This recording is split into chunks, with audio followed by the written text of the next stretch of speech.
Mr. Wang, you made an interesting statement about investing in AI and how China's got 3 times more investment in their AI. Of course, the one thing we do have a huge advantage is we have a lot of private people that are investing in AI now, and China doesn't have that. They don't have the capacity to outperform our private industry because they don't have a private industry. How do we compare when we combine our synergistic efforts between government and private industry with China as far as, and you mentioned, Mr. Kitchen, in that effect that we allow this freedom of flow and it's not controlled, so it does have the potential to outpace as long as we put the right guardrails on it when we're talking about our competition with China? Certainly, if you factor in the amount of private sector investment into AI in the United States, that is an incredible sum. You know, large technology companies, the venture capital industry, and now the sort of global enterprise is investing billions and billions of dollars into AI. And so if you tally all that up, it's an incredible investment into artificial intelligence in the United States. That being said, I don't think we should rest easy on that because military implementations of AI are going to be incredibly important. We need to ensure that in this next phase that the U.S. is both economically dominant, but also has military leadership as well when it comes to artificial intelligence. And so, you know, we need to consider what the overall investment into military implementations looks like, and that's where there's a large disparity. That's where China's investing 3x more, and if you compare as a percentage of their overall military investment, the PLA is spending somewhere between 1% to 2% of their overall budget into artificial intelligence, whereas the DoD is spending somewhere between 0.1% and 0.2% of our budget into AI. That's a good point, and it is interesting to watch these private industries now in the United States pairing with the DoD to develop a lot of this stuff, which is very cool, including yourself. I will say, since I'm out of time, is just that we shouldn't sleep on Iran and Russia, who obviously want to be players. They've used technology in the past to disrupt other countries, and they, of course, love misinformation. So this is something we need to be aware of. Thank you. With that, I yield. Mr. Khan is recognized for 5 minutes. Thank you, Mr. Chairman. Mr. Kitchen, I thought it was interesting that you said that the advantage that China may have because of data is diminishing because things like ChatGPT are based on the entire universe of the internet, which has both good and bad data in it. And then, Mr. Wang, you said that DoD is really relying on sort of tagged, annotated data. I guess I'm trying to understand what is the best data that is needed for AI to be effective in military applications, and does China have an advantage on that kind of data or not? And I'd love both of your answers on that. So both data are important. Both sort of open source data that is accessible on the internet. That's a key data source for large language models like ChatGPT, as well as high quality annotated data sets. ChatGPT and its precursor InstructGPT were trained on large quantities of high quality expert generated data. And it's an important data source to ensure that these systems are more trustworthy, truthful, responsible, et cetera. So both matter. But when we look towards, again, military implementations of AI, the key is what is the military data that these models are trained on? Right now, the models that are used by consumers and are present in the private sector are trained on essentially no military data.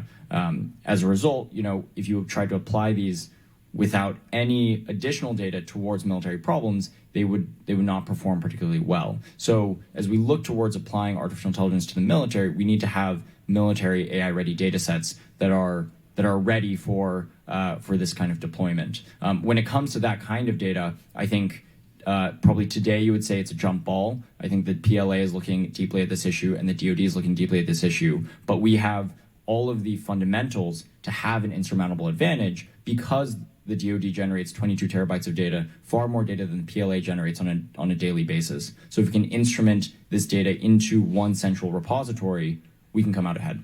So there being, and then on Mr. Kitchen's comments, there being a surveillance state of just getting data from all their citizens is not really going to be helpful for the military data sets that are needed to solve military problems, correct? It will be a very limited help, and military data is, you know, orders of magnitude more valuable for military problem sets. Mr. Kitchen. Yes, sir. I completely agree with what Alex is saying. I think the application matters. So in military applications, particularly anything that would be tactical or kinetic, military-generated, well curated data is really going to be the key differential. The point that I was trying to raise when I mentioned the data advantage perhaps swinging back our way, it's in one sense aspirational. Part of the hope of generative AI is that over the course of time, we'll be able to generate what's called synthetic data. So instead of data that's been produced via normal economic activity or military activity, that Gen AI, generative AIs, are able to then begin generating synthetic data sets that would be useful for training. I suspect that we're, number one, not there yet, and number two, that those data sets will be helpful for broad economic application, but not at all the type of, or it will be supplemental to the type of military applications that Alex was discussing. Thank you. Dr. Mahmoodian, thank you for your testimony. I know Secretary Esper had introduced an AI framework guidelines for DoD. I'm not sure if that's been updated now. Are there things you'd want the DoD to do more in terms of the ethical guidelines framework for the use of AI? So the DoD, as I mentioned, they already have AI ethics principles in place. So one comment that I would have about that is how we can make these frameworks from abstract to a practical form of view. And that comes with the education of the personnel, to make sure that personnel understand what these principles mean and how they can actually in practice apply to their use cases that they're working on. So that's the first step. The second step is the implementation of AI governance. So when we're talking about policies, processes that their AI governance would have, those measurements that would be part of this process would include the principles that they have. So it's all about people and the process. And obviously the technology, how we are going to measure those risks that we may identify in a use case. These are all part of the technology aspect of it, designing the technology in a way that it would provide explanation of why the system made certain decision. And I'm Thank you. taking the time. Thank you. Mr. Gates, Esquire, is recognized for 5 minutes. Mr. Wang, thank you for bringing into sharp relief the extent to which we have to think about all of these weapon systems that we have in contested environments as data collections platforms, almost primarily when it comes to integration with AI. And I took great interest in your call to the committee that we not waste that exquisite data that is being collected. What advice would you have for the committee about shaping some sort of access or utilization regime for the data that we are currently wasting? I think this is one of the most important things that we can do to set up America for decades and decades of leadership in military use of AI. Right now, a lot of this data goes onto hard drives, and what ends up happening are the hard drives are either overwritten with new information, so the old data gets deleted effectively and lost, or these hard drives go into sort of closets or places where they never see the light of day. So first is instrumenting the data to sort of flow into one central data repository. The CDAO has a legislative mandate to do so and set up a central data repository for the DoD. So I think that's of critical importance. And then this is a whole of DoD issue. Every service, every group, every program needs to be thinking about how can they all of the data that their programs are collecting and that are being generated within their purview, how can they ensure that all of these data flow through into one central data repository and then are prepared and tagged and labeled for AI-ready use down the line? And it would seem as though under the normal construct of a mission set, someone might reasonably be stovepiped away from the broader utilization of some of that data. So it almost seems like something that is an appendage to a mission set. Very hard to weave it in because as you're collecting data in contested environments, it could be for all kind of reasons and all kind of help. I wonder aloud, what will be commoditized first? The processing capability on some of these platforms or the data itself? Well, I think you're right that this is, data is a new asset for this new regime of AI warfare. Data truly is the ammunition that will power, our future efforts in the military. So, it is a new new paradigm to think about data as a key and central resource versus, as you mentioned, an appendage that is sort of doesn't feel particularly critical to the future operation of our programs. Yeah, we do all kind of domestic policy, military policy around who can access rare earth minerals, who can access various forms of energy. And I wonder if in the future, a nation state's access to exquisite data sets that have been properly stored and collected are viewed just as precious. I also wanted to reflect on the smartest hour I ever spent, and it was listening to Elon Musk with our chair and ranking member discuss some of these issues. And I would encourage anyone watching this who has an interest in the issue, hard to find a conversation on the internet with a higher average IQ across the board than that one. But what Mr. Musk presented as an argument was that China understands that AI control of governance is equally a threat to them and to the United States. And so Mr. Musk's argument was, we really are ideal partners with China because we share a common goal to not have the AI robots ultimately take over our governance. And our chairman offered, I think, a pretty strident critique of that perspective, saying that while we view China as typically thinking long-term, in the short term, they're more team communistic genocide than they are team humanity. So I was just wondering if, because you had so much in your written testimony about your time in China and how that shaped your perspective on the ethics of all this, do you think China sees an overlap of interests with the United States on this, or do they see us as explicitly an arm's length competitor?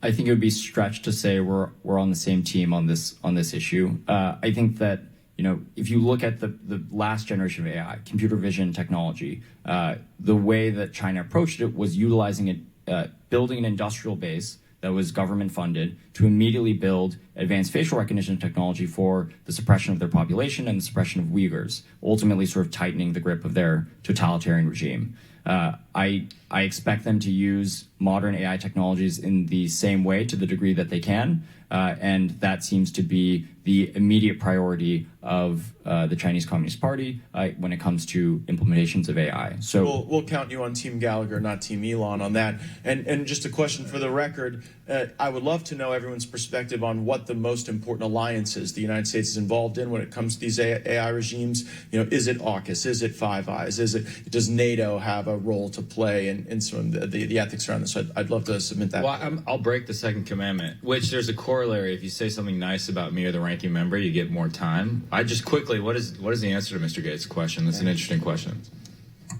I think they're all important. I'd probably start with Five Eyes, given the strength of our partnerships within that group. But as we look towards artificial intelligence as a global technology that will shape much of the future of the world, I think we need to form as many key partnerships as possible to ensure that, particularly the governance of this technology, both for certainly for military use, for use in intelligence, and for use in sort of in commercial purposes, are adhering to the democratic values that we have as a country. Quickly, Mr. Kitchen.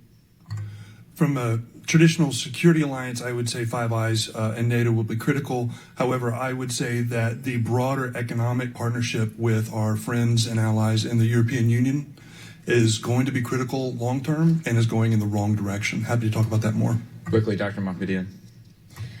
I'm echoing the sentiment that the other witnesses has had. Later in the year, we are going to have our first AI summit that's happening in the UK. So we need to expand this type of alliance, as mentioned earlier, with our allies on the area of AI. Great. Ms. Slotkins recognized for 5 minutes. I would just say, just following on that last question, with Five Eyes, we've had generations of learning how to share with each other and become interoperable. I don't actually know if we have data sharing arrangements when we don't have a joint platform.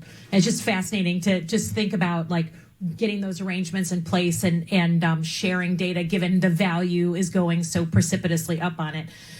So, I would say what we are doing here up on the Hill with the help of industry who's invested in AI is admiring the problem, right? We are all talking about the problem of this new tool that we know has real potential, but also has potential real downsides. And so how do we govern it? And our constituents are asking us, what are the ground rules on this new technology because it sounds scary. And I would commend the Joint Artificial Intelligence Center at DoD for putting up some basic, really 40,000-foot guidelines on being responsible and equitable and traceable and reliable and governable. But it's real top level stuff. But we are up here, the flip phone generation, trying to figure out how to govern AI, and it is complicated. But could you give us a sense, sort of in colloquial English, of what keeps you up at night about the military use of AI? If China is investing at least 3 times, and in some cases 10 times the amount that we are, what is the number one thing that you feel like, kind of worst case scenario, if we go unchecked, we could see in the next decade? Mr. Kitchen, you're shaking your head. Thank you. While there are certain risks of what we would call kind of bespoke threats, I think the most acute challenge that we're likely to encounter in the near term is a simply more effective and efficient enemy.